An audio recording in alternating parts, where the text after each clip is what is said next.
مٹا درد جدائی ہے تیرے دربار میں کہ کعبے کے بدر الدجا تم پہ کروڑوں درود، طیبہ کے شمس الضحیٰ تم پہ کروڑوں درود، اور کوئی غیب کیا تم سے نیہا ہو بھلا، جب نہ خدا ہی چھپا تم پہ کروڑوں درود۔ پتا ہے کہ ہندوستان کی سرزمین پر ہمارے نبی نے بھیجا تو امیر نواز بنا کر کے نہیں بھیجا ہے، بلکہ غریب نواز بنا کر کے بھیجا ہے اپنے آل کو۔ تو اس لیے ہم غریب ضرور ہیں، لیکن مصطفیٰ کا عشق جب تک سینے کے اندر موجود ہے، قسم خدا کی ہمیں ایسی غریبی پہ ناز ہے، اور غریبوں کو مصطفیٰ جان رحمت نے ہمیشہ اپنے سینے سے آگے بڑھ کر کے لگایا ہے۔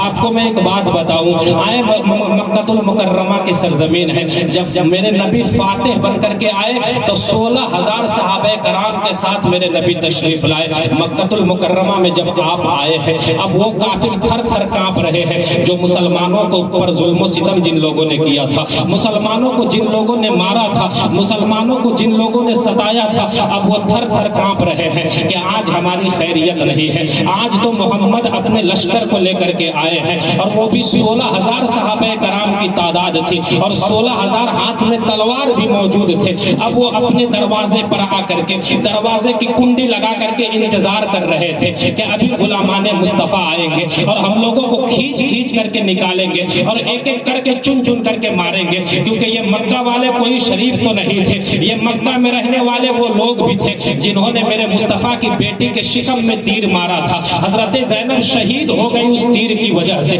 حضرت بلال کو تڑپا تڑپا کر ان مکہ والوں نے مارا تھا۔ کہ کئی صحابہ کرام جو ایسے تھے جن لوگوں پر کھانا پانی ان لوگوں نے بند کیا تھا، لیکن آج جب مصطفیٰ جان رحمت آئے ہیں 16,000 صحابہ کرام کو لے کر، تو آج یہ لوگ منہ چھپا رہے ہیں اور یہ سوچ رہے تھے کہ آج ہماری خیریت بگڑنے والی ہے، لیکن میرے مصطفیٰ نے کون سا کردار ان لوگوں کے سامنے پیش کیا تھا؟ ایسا کردار میرے مصطفیٰ نے پیش کیا تھا۔ ایک صحابہ کرام نکلے ہیں، اور صحابی نکلنے کے بعد اس دروازے پہ پہنچے ہیں جس کے اندر رہنے والے نے ان پر بڑا ظلم و ستم کیا تھا۔ دروازے پر جانے کے بعد ان نے کہا تھا کہ اگر آج ہمت ہے تو باہر نکل کے دیکھا، آج تم سے میں اپنا بدلہ لینا چاہتا ہوں۔ میرے مصطفیٰ کو کسی نے بتا دیا، یا رسول اللہ آپ کو پتا ہے آج وہ ان کے دروازے پہ گئے ہیں اور جا کر کے دھمکا رہے ہیں۔ میرے مصطفیٰ نے جب اتنا سنا تو میرے مصطفیٰ نے ان کو کہا کہ میرے پاس بلا کر کے لاؤ۔ میرے مصطفیٰ کو جب ان کے پاس حاضر کیا گیا ہے تو میرے مصطفیٰ نے انہیں سمجھایا، میرے مصطفیٰ نے انہیں منایا۔ وہ صحابی رسول کہنے لگے، یا رسول اللہ میرے ماں باپ آپ کے قدموں پہ قربان، آپ کی جیسی مرضی ہوگی ویسا ہی کیا جائے گا۔ اب دیکھیں مکہ المکرمہ کے جو بڑے بڑے لوگ تھے جن کے پاس عالیشان مکان تھے، وہ دروازے پہ آ کر کے کھڑے تھے کہ مصطفیٰ جان رحمت آج میرے گھر کے مہمان بنیں گے، مصطفیٰ جان رحمت آج ہمارے گھر تشریف لائیں گے۔ سب لوگ اپنے اپنے دروازے پہ کھڑے ہو کر کے انتظار کر رہے تھے۔ ادھر مکہ المکرمہ میں رہنے والی میرے نبی کی چچا زاد بہن جسے حضرت ام ہانی کہا جاتا ہے، حضرت ام ہانی کی چھوٹی سی جھوپڑی ہے، چھوٹی سی کٹیا ہے، لوگوں کی بھیڑ لگی ہوئی تھی، انہی بھیڑ میں وہ ان کے بچے بھی وہاں پہ موجود تھے اور سب لوگ دیکھنے کے لیے آئے تھے۔ ان کے بچوں نے جب میرے مصطفیٰ کو دیکھا ہے، میرے مصطفیٰ کو دیکھتے ہی یہ بچے پہچان گئے کہ یہ تو شکل وہی ہے جن کے بارے میں میری ماں بتایا کرتی ہے، جن کے بارے میں میری ماں سناتی ہے، یہ شکل تو آج وہی ہو بہو لگ رہی ہے۔ جب وہ بچوں نے دیکھا ہے دوڑ کر کے اپنے گھر آئے ہیں۔ حضرت ام ہانی سے کہا تھا، امی جان جن کے بارے میں بچپن سے آپ ہمیں بتا رہے ہیں آج وہ مکہ المکرمہ میں تشریف لائے ہیں، آپ جن بھائی کا تذکرہ کرتے ہیں وہ بھائی آج مکہ المکرمہ کی سرزمین پہ تشریف لائے ہیں۔ حضرت ام ہانی نے جب اتنا سنا تو بچوں نے کہا تھا، امی جان آپ تو کہتی ہے کہ وہ آپ کے بھائی ہیں، کہ آج وہ ہمارے گھر آئیں گے؟ جب اتنا حضرت ام ہانی سے بچوں نے پوچھا تھا تو حضرت ام ہانی کی حلق سوکھنے لگی، کشمکش کے عالم میں وہ پھنس گئی کہ اب میں بچوں کو جواب دوں تو کیا جواب دوں؟ اگر میں یہ کہتی ہوں کہ ہاں وہ میرے گھر تشریف لائیں گے، دوسری طرف مکہ المکرمہ کے بڑے بڑے لوگ موجود ہیں اور میری کہاں سی چھوٹی سی جھوپڑی ہے، اس جھوپڑی میں محمد عربی کیسے تشریف لائیں گے؟ حضرت ام ہانی سوچنے لگی کہ اگر میں بچوں کو یہ کہتی ہوں کہ ہاں وہ میرے گھر آئیں گے، اگر کہیں وہ ہمارے گھر نہ آئے تو پھر میں بچوں کو کیا جواب دوں گی؟ اور اگر بچوں کو یہ میں کہہ دوں کہ وہ ہمارے گھر نہیں آئیں گے اور اگر کہیں وہ ہمارے گھر آ گئے تو پھر میں بچوں کو کیا جواب دوں گی؟ حضرت ام ہانی اسی کشمکش کے عالم میں تھی، شوہر کا انتقال بہت پہلے ہی ہو چکا ہے، حضرت ام ہانی کے بچے یتیم ہیں، حضرت ام ہانی نے کہا تھا کہ وقت آنے دو، وقت آنے کے بعد فیصلہ کیا جائے گا۔ اب حضرت ام ہانی اپنے گھر کے اندر گئی ہے اور جانے کے بعد اپنے ہاتھوں کو خدا کی بارگاہ میں اٹھایا تھا اور اٹھا کر کے کہا تھا پروردگار آج میرے بچوں کی تمنا کی لاج رکھ لینا۔ اتنا جب انہوں نے کہا تھا یارو ہم لاوارث نہیں ہیں، اگر ہم غریب ہیں تو ہمیں اپنی غربت پہ فخر ہے، کیونکہ مصطفیٰ جان رحمت نے امیروں کو نہیں بلکہ سینے سے لگایا ہے، تو سب سے پہلے غریبوں کو سینے سے لگایا ہے۔ حضرت ام ہانی سوچ ہی رہی تھی کہ آج تشریف لائیں گے کہ نہیں لائیں گے، اتنے میں دروازے پر دستک ہوئی۔ جب دروازے پہ دستک ہوئی ہے حضرت ام ہانی نے کہا تھا من دق الباب، دروازے پہ کون کھڑا ہے؟ میرے مصطفیٰ نے کہا تھا کہ دروازہ کھولو۔ حضرت ام ہانی آگے بڑھی ہے، آگے بڑھ کر کے جب دروازہ کھولا ہے تو کیا دیکھتی ہے کہ جس چہرے کو دیکھے ہوئے کئی سال گزر گئے تھے وہ چہرہ آج سامنے کھڑا ہے۔ حضرت ام ہانی کی نظر جب میرے مصطفیٰ کے چہرے پر پڑی ہے، حضرت ام ہانی دیکھتی جا رہی ہے، حضرت ام ہانی کی آنکھیں بھی نہیں چھپک رہی ہے۔ میرے مصطفیٰ نے کہا تھا کیا ہوا اندر نہیں بلا ہوگی؟ حضرت ام ہانی نے جب اتنا سنا یار میرے مصطفیٰ کوئی عام انسان تو نہیں ہے، اس کائنات میں اگر میرے مصطفیٰ سے بڑا کوئی ہو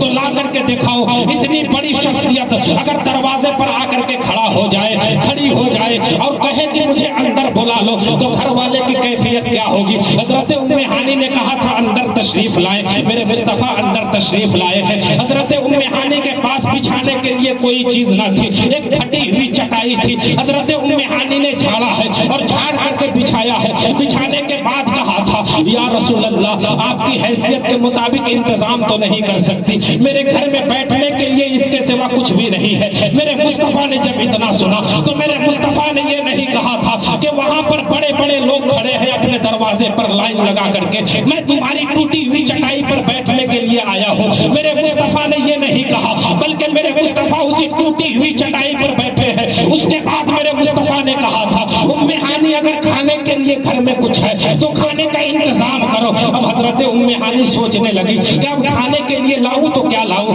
حضرت ام ہانی یہ سوچ ہی رہی تھی، دوڑ کر کے اندر اپنے کچن کے اندر گئی ہے اور جانے کے بعد حضرت ام ہانی نے دیکھا ہے تو گھر کے اندر کھانے کا کوئی سامان موجود نہ تھا، بس ایک چھوٹی سی روٹی کا ٹکڑا تھا جو 7 دنوں سے پڑا ہوا تھا، 7 دنوں سے سوکھی ہوئی روٹی تھی۔ اب حضرت ام ہانی سوچنے لگی کہ میں مصطفیٰ جان رحمت کے سامنے یہ روٹی کا ٹکڑا میں کیسے لے کر کے جاؤں؟ میرے مصطفیٰ تو وہ مصطفیٰ ہے جو دلوں کے حال بھی جانا کرتے ہیں، میرے نبی کو سب کچھ پتا ہے۔ میرے مصطفیٰ نے کہا تھا جو ہے وہی لے کر کے آؤ۔ حضرت ام ہانی ڈرتے ڈرتے میرے نبی کے سامنے وہ روٹی کا ٹکڑا رکھی ہے۔ یار میرے مصطفیٰ نے روٹی کے ٹکڑے کو اٹھایا ہے، کون اٹھا رہا ہے؟ جس کو اللہ نے رحمت للعالمین بنا کر کے بھیجا ہے۔ کون اٹھا رہا ہے؟ جس کو اللہ نے قرآن میں مزمل کہہ کے پکارا ہے، تو کبھی مدثر کہہ کے پکارا ہے، تو کبھی یاسین اور طٰہٰ کہہ کے پکارا ہے۔ میرے مصطفیٰ نے روٹی کے ٹکڑے کو اٹھایا ہے اور اٹھانے کے بعد کھایا ہے۔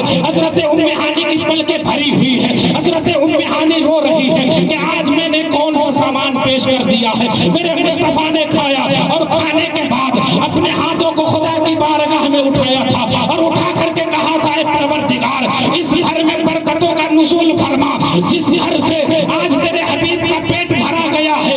میرے مصطفیٰ نے ہاتھ اٹھا کر کے دعا کی اور ہم امت مصطفیٰ کو یہ پیغام دیا ہے کہ اے میری امت اگر تمہارے گھر میں پھاکے پڑ جائے، اگر تمہارے گھر میں کھانے کا انتظام نہ ہو تو پریشان نہ ہونا، بلکہ دنیا داروں کو یہ اعلان کر کے بتا دینا کہ او دنیا دار تجھے اپنی دولت مبارک مجھے اپنے مصطفیٰ کی شریعت پہ ناز ہے۔ عزیزان ملت اسلامیہ یہ میرے نبی ہے کہ اگر ہم کو ٹائم کھائے بھی نہ تب بھی نبی کی سنت ادا کرتے ہیں۔ نبی کا کتنا بڑا احسان ہمارے اوپر ہے، لیکن آج ہم ہیں کہ ہم اپنے نبی کی سنتوں کو چھوڑ کر کے صحابہ کرام نے مصطفیٰ جان رحمت سے کتنی محبت کی ہے، محبت کا حق تو ان لوگوں نے ادا کیا ہے۔ قسم خدا کی صحابی کی تاریخ کو جب اٹھا کر کے آپ پلٹیں گے تو آنکھوں میں آنسو کے سوا کچھ بھی نظر نہیں آئے گا۔ ہم تو آج 1450 سال کے بعد اس دنیا میں پیدا ہوئے، ہمیں تو یہ بھی پتا نہیں ہے کہ مصطفیٰ جان رحمت سے محبت کس طرح کرنی ہے۔ آئے کم وقت میں ایک انوکھی بات آپ کے سامنے پیش کرنا چاہتا ہوں، اور اگر ہو سکے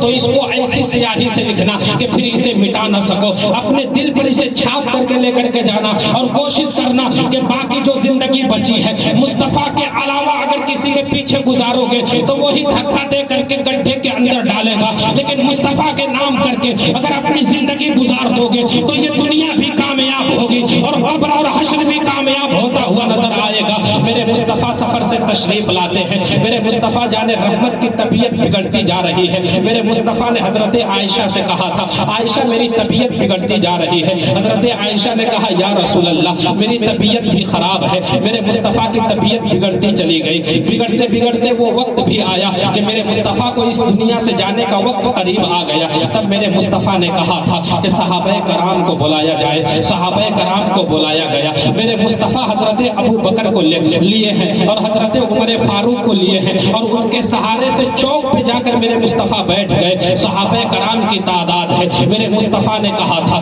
اے صحابہ میں تم سے ایک بات کہنا چاہتا ہوں۔ یار صحابہ تو اپنے دل کی دھڑکن میں حضور کو بسا کے رکھا کرتے تھے۔ اگر میرے نبی یہ کہہ دیتے تھے کہ میں تم سے بات کرنا چاہتا ہوں تو کتنے صحابہ مچل جایا کرتے تھے کہ اب کون سی بات نبی کے زبان پہ آنے والی ہے۔ جب اتنا کہا میرے مصطفیٰ نے کہ میں تم سے کچھ بات کرنا چاہتا ہوں، صحابہ کرام نے اپنے کانوں کو مصطفیٰ جان رحمت کی طرف لگایا ہے اور انتظار کرنے لگے کہ کیا بولنے والے ہیں۔ میرے مصطفیٰ نے کہا کہ اب اگر کسی کا حق میرے اوپر ہے تو آ کر کے اپنا حق وصول کر لے، کیونکہ اب میں اس دنیا کو چھوڑ کے جانے والا ہوں۔ جب میرے مصطفیٰ نے اتنا کہا یار صحابہ کرام کی چیخ نکل گئی، کتنے صحابہ کرام تو دیوار سے لگ کر کے رونے لگے، کتنے صحابہ کرام جگہ پہ بیٹھ کر کے اپنی پیشانی کو جھکا کر کے افسوس و ندامت کے آنسو بہا رہے تھے کہ یہ مصطفیٰ جان رحمت نے کیا کہہ دیا ہے، جن کے چہرے کو دیکھ کر کے ہم اپنی بھوک اور پیاس بھول جایا کرتے تھے۔ اگر وہ چہرہ کل ہمارے سامنے نہیں ہوگا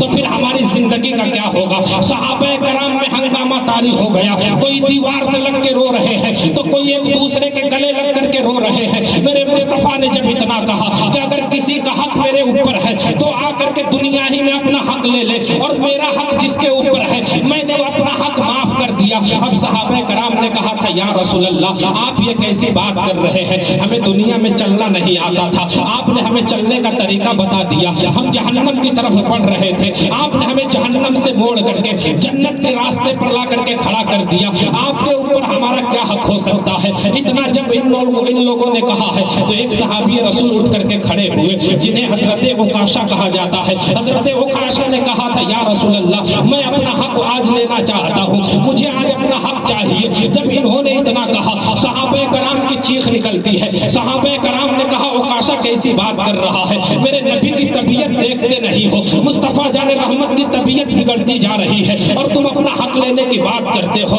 حضرت عکاشہ نے کہا نہیں جی کچھ بھی ہو جائے آج تو میں اپنا بدلہ لے کر کے ہی رہوں گا۔ جب اتنا سنا ہے میرے مصطفیٰ نے تو میرے مصطفیٰ نے کہا تھا صحابہ اسے چھوڑ دو۔ حضرت عکاشہ میرے مصطفیٰ کے قریب آئے ہیں، میرے مصطفیٰ نے حضرت عکاشہ سے پوچھا تھا بتاؤ تمہیں کون سا بدلہ لینا ہے۔ حضرت عکاشہ نے کہا تھا یا رسول اللہ فلاں جنگ کے موقع پر جب آپ صفے سیدھی کر رہے تھے تو آپ نے کوڑا مارا تھا اور کوڑا غلطی سے میری پیٹھ پہ آ کر کے لگ گیا تھا، آج میں اس کوڑے کا بدلہ لینا چاہتا ہوں، آج مجھے بھی کوڑا مارنے کا حق دیا جائے۔ جب صحابہ کرام نے اتنا سنا حضرت ابو بکر صدیق آگے بڑھے۔ حضرت ابو بکر نے کہا عکاشہ دیکھ میری داڑھی سفید ہو گئی ہے، کم سے کم اس سفید داڑھی کا خیال کرنا، اگر تجھے کوڑا ہی مارنا ہے ایک کوڑا مصطفیٰ کو مارنا ہے، ایک کوڑے کے بدلے مجھے 1000 کوڑے مار لے، لیکن آج کے دن تو ایسی بات نہ کر۔ عکاشہ نے کہا نہیں جی مجھے بدلہ لینا ہے۔ حضرت عکاشہ اور آگے بڑھے ہیں، حضرت ابو بکر کے بعد حضرت عمر نے ان کے قدموں کو پکڑا ہے اور پکڑ کر کے کہا تھا عکاشہ جو کرنا ہے میرے ساتھ کر لے لیکن نبی کے قریب نہ جانا،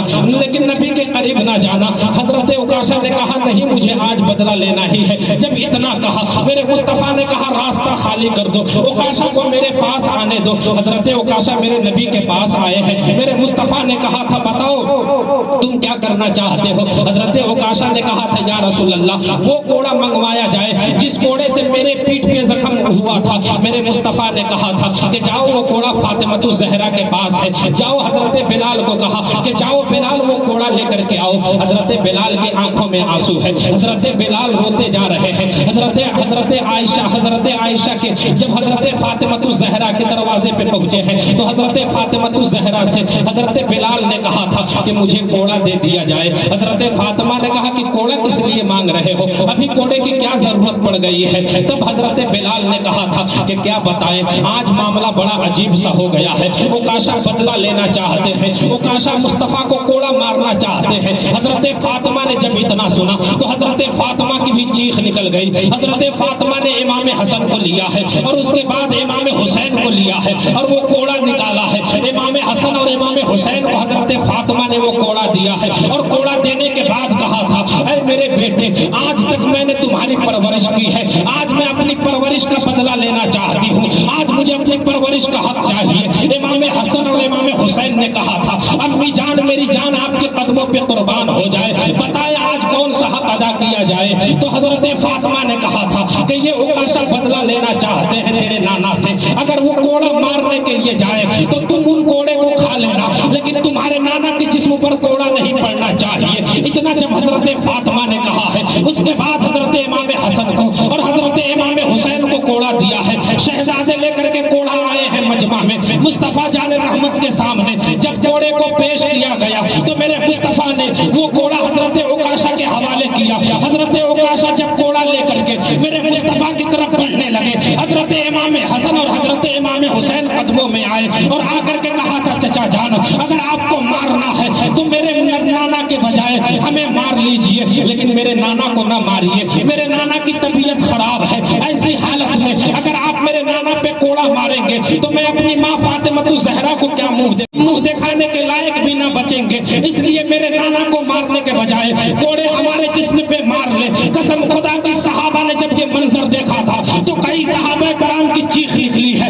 کوئی دیوار سے لپٹ کر کے رو رہا ہے, کوئی کہہ رہا ہے عکاشہ یہ کیا کر رہا ہے. اگر ہوا کو دیکھا جائے تو ایسا لگ رہا تھا کہ ہوا اپنی جگہ پہ تھم سی گئی ہے, ایسا لگ رہا تھا کہ زمین ابھی پھٹنے والی ہے, ایسا لگ رہا تھا کہ آسمان پھٹ جائے گا. حضرت عکاشہ جب کوڑا لے کر کے میرے مصطفیٰ کے قریب پہنچے ہیں تو میرے مصطفیٰ سے حضرت عکاشہ نے کہا تھا کہ جب مجھے کوڑا آپ نے مارا تھا تو میرے جسم پر کوئی کپڑا نہیں تھا. یا رسول اللہ, میں یہ چاہتا ہوں کہ آپ کے جسم مبارک کے اوپر جو کپڑا ہے وہ کپڑا آپ اتار دیں. میرے مصطفیٰ نے اپنے کپڑے کو اتارا ہے. جب میرے مصطفیٰ نے اپنے کرتے کو اتارا تھا, یار وہ منظر دیکھنے والا منظر تھا. وہ منظر بھی کیا منظر رہا ہوگا کہ ہوائیں تھمی ہوگی, زمین لگتا ہوگا کہ پھٹ جائے گی, لگتا ہوگا آسمان گر جائے گا. میرے مصطفیٰ نے جب اپنے جسم مبارک سے اپنا کرتا اتارا ہے تو حضرت عکاشہ کے ہاتھ میں جو کوڑا تھا, حضرت عکاشہ نے اس کوڑے کو پھینکا ہے اور پھینکنے کے بعد جا کے مصطفیٰ جان رحمت کے جسم سے لپٹ گئے. اور میرے مصطفیٰ کے جسم مبارک سے لپٹنے کے بعد میرے مصطفیٰ کی پیٹھ کی طرف مہر نبوت تھی. مہر نبوت کو حضرت عکاشہ نے بوسہ دیا اور بوسہ دینے کے بعد کہا تھا, یا رسول اللہ ہماری کیا اوقات ہے کہ ہم آپ سے بدلہ لیں, ہمارے ماں باپ آپ کے قدموں پہ قربان ہو جائے, ہم بدلہ لینا نہیں چاہتے تھے. میرے مصطفیٰ نے پوچھا تھا, تب یہ سارا معاملہ تم نے کیوں کیا؟ تو حضرت عکاشہ نے کہا تھا, یا رسول اللہ یہ ساری چیزیں اس لیے کرنی پڑ گئی کہ میں نے سنا ہے اور آپ نے بھی فرمایا ہے کہ جو میرے جسم سے ٹچ ہو جائے گا, جو میرے جسم کو چھو لے گا, اس پر جہنم کی آگ حرام کر دی جائے گی.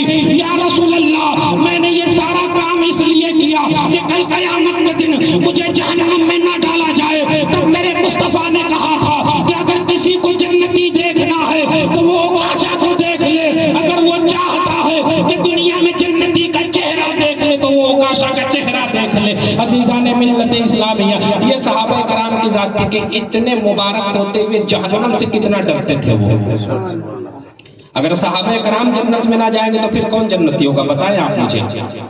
صحابہ کرام کے ایک ایک منٹ ایک ایک لمحے مصطفیٰ جان رحمت کی غلامی میں گزرا کرتے تھے. وہ اتنا جہنم سے ڈرا کرتے تھے اور اتنا مصطفیٰ سے پیار کیا کرتے تھے. اپنی جوانی کو اور اپنی زندگی کو مصطفیٰ کے نام کرے, مصطفیٰ جان رحمت کے قریب آنے کی کوشش کرے, مصطفیٰ کی شریعت سے جڑنے کی کوشش کرے. ابھی آپ نے سنا ہے, ابھی تو پوری دنیا میں دھوم مچی ہوئی ہے کہ آپ نے نیوز میں ہر دن دیکھا ہوگا کہ ابھی ملک شام میں اور ترک میں قیامت صغریٰ نازل ہو گیا ہے. وہاں کے چھوٹے چھوٹے بچے جب ملبے کے نیچے دبے ہوئے نظر آتے ہیں تو قسم خدا کی اچھے اچھے لوگوں کی دیکھ کر کے چیخ نکل جایا کرتی ہے. جب وہاں پر بوڑھے لوگ ملبے کے نیچے سے نکالے جا رہے ہیں, کسی کا دھڑ کٹا ہوا ہے, کسی کی گردن دبی ہوئی ہے, کسی کی کمر ٹوٹی ہوئی ہے, کوئی چیخ رہا ہے لیکن کوئی ان کی مدد کرنے والا نہیں ہے. یہ ہم تمام لوگوں کے لیے ایک پیغام ہے کہ اے مسلمانوں, ابھی بھی سمجھ جاؤ, ابھی بھی مصطفیٰ کی شریعت کے قریب آنے کی کوشش کرو. اگر تم اپنے قدم کو نہ روکے تو آج جو منظر وہاں پہ ہو رہا ہے کل تمہاری بستی میں بھی دکھا دیا جائے گا. کل تم بھی اسی طرح دبے ہوئے نظر آؤ گے اور تمہاری مدد کرنے کے لیے کوئی نہ آئے گا.